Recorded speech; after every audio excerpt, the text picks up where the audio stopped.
तो आज मैं आपको एक अनोखी रहस्यमय कहानी सुनाऊंगा। अगर आप चैनल पर नए हैं तो अभी सब्सक्राइब कर ले, क्योंकि यह मेरा दूसरा नया चैनल है। तथा कहानी पूरा देखे, अंत में एक अनोखा रहस्य छुपा है। धन्यवाद। तो सुनिए। एक समय की बात है, एक बहुत ही प्राचीन गांव था जिसका नाम था शिवपुरी। इस गांव में हर कोई शिव जी का भक्त था, लेकिन उनकी भक्ति में एक अजीब सा दिखावा था। गांव के लोग अपनी भक्ति का प्रदर्शन करते, मंदिरों में महंगे महंगे उपहार चढ़ाते, लेकिन उनके मन में एक दूसरे के प्रति ईर्ष्या और नफरत थी। इसी गांव में एक बहुत ही बूढ़ा और गरीब अविचल रहता था, जो एक दृष्टिहीन मूर्तिकार था। अविचल अपनी कला में बहुत ही कुशल था, लेकिन वह शिव जी की पूजा मंदिरों में नहीं करता था। वह बस अपने हाथों से मिट्टी और पत्थरों को तराशता और हर मूर्ति में शिव जी का नाम लेता था। गांव के लोग उसका मजाक उड़ाते थे। अविचल, तुम बिना आंखों के महादेव को कैसे बना सकते हो? उद्धरण चिन्ह। अविचल शांत रहता और मुस्कुराता। उसे लगता था कि शिव जी को पाने के लिए किसी दिखावे की जरूरत नहीं है। एक दिन गांव में एक बहुत बड़ा उत्सव मनाया जा रहा था। सभी लोग अपने नए कपड़ों में आए और महादेव के मंदिर में पूजा अर्चना करने लगे। तभी एक बहुत ही अजीब घटना हुई। मंदिर का शिवलिंग अचानक गायब हो गया।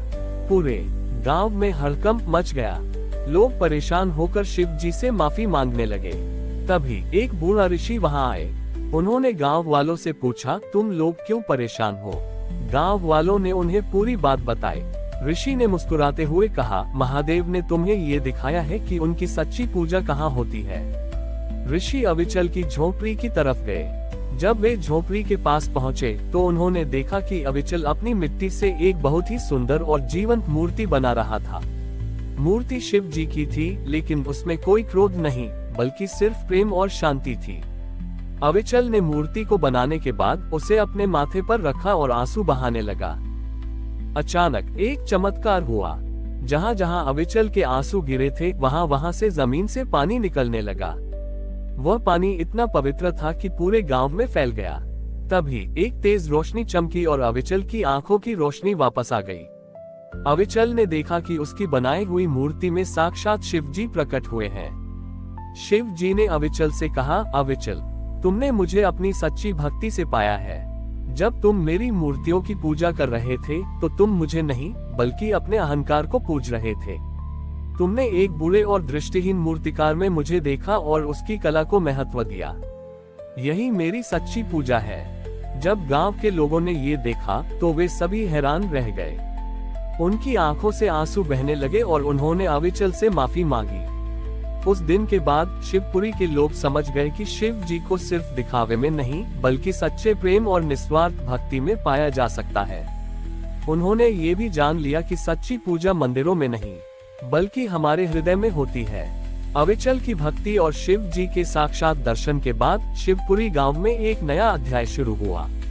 लोगों ने दिखावे की भक्ति छोड़ दी और वे एक दूसरे से प्रेम और सद्भाव से रहने लगे। अविचल, जो कभी एक दृष्टिहीन मूर्तिकार था, अब पूरे गांव का मार्गदर्शक बन गया था। उसकी बनाई हर मूर्ति में अब सिर्फ प्रेम और शांति झलकती थी। एक दिन गांव में एक बहुत ही प्रसिद्ध और अहंकारी तांत्रिक, जिसका नाम भैरव था, आया। भैरव अपनी सिद्धियों पर बहुत घमंड करता था। उसे लगता था कि शिव जी को पाने के लिए हमें डर और कठोर नियमों का पालन करना होता है। जब उसने अविचल की प्रसिद्धि के बारे में सुना तो उसे आश्चर्य हुआ कि एक दृष्टिहीन व्यक्ति कैसे इतना ज्ञानी हो सकता है। भैरव ने अविचल से कहा, हे अविचल, मैं तुम्हारी बातों से सहमत नहीं हूँ। शिव जी सिर्फ शांति और मौन में नहीं, बल्कि शक्ति और विनाश में भी हैं। मैं तुम्हें चुनौती देता हूँ। अगर तुम्हारी भक्ति सच्ची है तो तुम मुझे शिव जी का वह रूप दिखाओगे जो मेरे डरावने मंत्रों से भी ज्यादा शक्तिशाली हो। गांव के लोग डर गए। उन्हें लगा कि भैरव बहुत शक्तिशाली है, लेकिन अविचल शांत रहा। उसने कहा, मैं आपकी चुनौती स्वीकार करता हूँ। अगले दिन अविचल ने भैरव से कहा, आपको मेरे साथ उस गुफा में चलना होगा जहां मैंने शिव जी को पहली बार देखा था। जब वे गुफा के पास पहुंचे तो भैरव ने देखा कि गुफा के अंदर बहुत अंधेरा था। भैरव ने अपने मंत्रों का जाप करना शुरू किया। अचानक एक बहुत ही अजीब घटना हुई। गुफा के अंदर से अजीब अजीब आवाजें आने लगी और भयानक परछाइयां दिखने लगी। भैरव हंसने लगा। उसने सोचा कि वह जीत गया है। तभी अविचल ने अपनी आंखें बंद की और कोई मंत्र नहीं पढ़ा।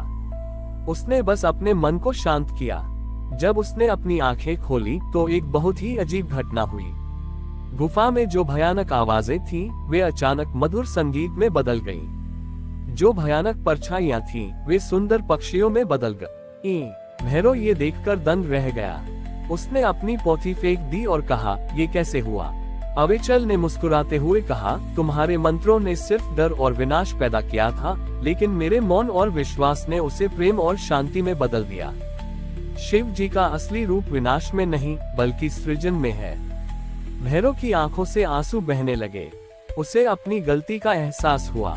उसने समझ लिया कि सच्ची शक्ति मंत्रों में नहीं, बल्कि मन की शांति में होती है। उसने अविचल के सामने घुटने टेक दिए और कहा, मैंने अपनी पूरी जिंदगी शिव जी को डरावने रूपों में खोजा, लेकिन आज तुमने मुझे सिखाया कि शिव जी तो सबसे प्रेम में है। उस दिन के बाद भैरव ने अपनी तांत्रिक सिद्धियों को त्याग दिया और वह अविचल का शिष्य बन गया। उसने अपनी सारी जिंदगी लोगों के मन से डर को निकालने और उन्हें प्रेम का पाठ पढ़ाने में लगा दी। भैरव का हृदय परिवर्तन होने के बाद शिवपुरी गांव में एक नई आध्यात्मिक क्रांति आ गई थी। भैरव ने अपनी तांत्रिक सिद्धि यो को त्याग दिया और वह अविचल से जीवन का सही अर्थ सीखने लगा। उसने अपनी सारी जिंदगी लोगों के मन से डर को निकालने और उन्हें प्रेम का पाठ पढ़ाने में लगा दी। अविचल, भैरव और गांव के लोग मिलकर एक ऐसा समुदाय बन गए थे जहां हर कोई एक दूसरे की मदद करता था। एक दिन गांव में एक बहुत ही प्रसिद्ध राजा, जिसका नाम प्रतापी था, आया। प्रतापी अपने विशाल राज्य और धन पर बहुत घमंड करता था। वह शिव जी का बहुत बड़ा भक्त होने का दावा करता था, लेकिन उसकी भक्ति सिर्फ मंदिरों में चढ़ाए गए सोने और हीरो तक सीमित थी। जब उसने अविचल और भैरव की प्रसिद्धि के बारे में सुना तो उसे आश्चर्य हुआ कि ये लोग बिना किसी धन और बल के इतने पूजनीय कैसे बन गए। राजा प्रतापी ने अविचल से कहा, हे अविचल, मैंने सुना है कि तुम शिव जी की बहुत अच्छी मूर्तियां बनाते हो। मैं तुम्हें चुनौती देता हूँ। अगर तुम सच्चे भक्त हो तो तुम मुझे महादेव का एक ऐसा रूप दिखाओगे जो मेरे बनाए हुए सोने के मंदिर से भी ज्यादा सुंदर हो। गांव के लोग डर गए। उन्हें लगा कि यह असंभव है, लेकिन अविचल शांत रहा। उसने कहा, महाराज, मैं आपकी चुनौती स्वीकार करता हूँ। अगले दिन अविचल ने राजा प्रतापी से कहा, महाराज, आपको मेरे साथ उस जगह चलना होगा जहाँ मैं सबसे ज्यादा खुश होता हूँ।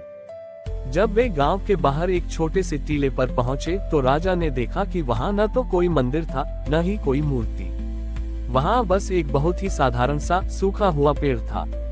राजा हैरान रह गया। अविचल ने कहा, महाराज, यही है महादेव का सबसे सुंदर मंदिर। राजा को ये सुनकर बहुत गुस्सा आया। उसने कहा, तुम मेरा मजाक उड़ा रहे हो, ये तो सिर्फ एक सूखा हुआ पेड़ है। तभी अविचल ने अपनी आंखें बंद की और उस सूखे पेड़ को छूना शुरू किया। उसने कोई मंत्र नहीं पढ़ा, कोई पूजा नहीं की। वह बस अपने मन में शिव जी से प्रार्थना कर रहा था। उसकी प्रार्थना सिर्फ शब्दों में नहीं, बल्कि उसके दिल की हर धड़कन में थी। धीरे धीरे एक चमत्कार हुआ। जहाँ जहाँ अविचल ने पेड़ को छुआ था, वहाँ वहाँ से हरी पत्तियां उगने लगी। कुछ ही देर में सूखा पेड़ पूरी तरह से हरा भरा हो गया और उस पर सुंदर फूल खिलने लगे। राजा प्रतापी ये देखकर दंग रह गया। अविचल ने कहा, महाराज, आपने अपनी पूरी जिंदगी शिव जी को बाहरी दुनिया में खोजा, लेकिन आज आपने देखा कि शिव जी तो हर उस चीज में है जिसे हम जीवन देते हैं। राजा प्रतापी की आंखों से आंसू बहने लगे। उसने अपनी सारी दौलत गरीबों में बांट दी और वह एक विनम्र और दयालु शासक बन गया। उसने अपनी सारी जिंदगी शिवपुरी गांव के लोगों की सेवा में लगा दी। हमारी और भी आध्यात्मिक एवं अनोखी कहानियां देखने के लिए हमारे चैनल पर जाएं तथा धार्मिक एवं पौराणिक अनोखी कहानियां हमारे चैनल पर है। कृपया जाके देखें तथा हमारे चैनल को सब्सक्राइब करके रखें और वीडियो लाइक जरूर करें। धन्यवाद।